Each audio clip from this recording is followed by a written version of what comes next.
Pejim-baovao afa-tanteraka kosa indray ratsaivina dia lany nasiam-panovana nandritry ny fivoriana ara-potoana faharoa teo anivon'ny parlementera ny 2012 hatramin'ny 17 ny volana desambra lasa teo ny volavolan-dalàna mifehy ny Teti-bolam-panjakana 2012 Voalaza moa fa izy io no lalàna mifehy ny governemanta izay hitsangana Atsoatsy.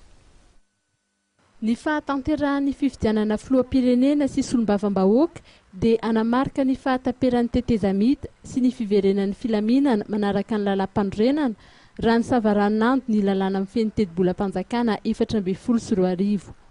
Mba anarenana ny zava-misy ankehitriny no sady anamafisina ireo fototra ilainy mba anitanana indray ny fiarikarena dia tokony isy fepetra entitra ara-toekarena sy ara-tsosialy raisina amin'ny taona 2012. Na dia zany aza nefa dia tsy mbola andrandraina ny fiverenan'ireo famatsiam-bola avy any ivelany anatin'izany ny fanampiana ara-teti-bola raha ny voarakitra anatin'ny Teti-bolam-panjakana 2012 hatrany. Voalaza fa ny lalàna mifehy ny Fitantanam-bolam-panjakana 2012 no fototra hiorenan'ny fandaharan'asa sahanin'ny governemanta ho avy. Ireo fanambo amin'ny taona 2012 dia miompana amin'ny fampandehanana tsara ny ara-panjakana sy ny fanatsarana ny lafiny ara-tsosialy.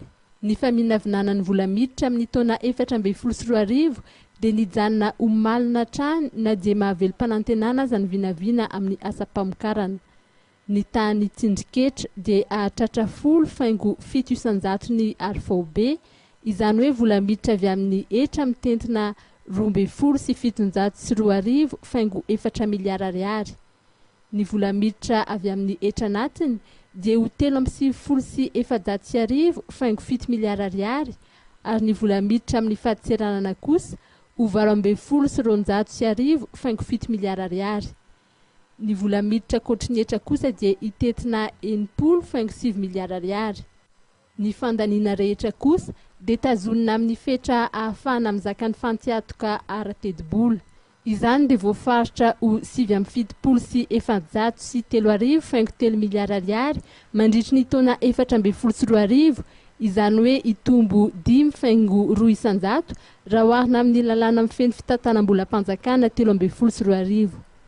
Ireo fandaniana andavanandro kosa dia hitetina 17,902,4 miliara ariary ka 12,700,4 miliara ariary dia atokana amin'ny fampandehanan-draharaha ary 9,902,4 miliara ariary ho an'ny mpiasa.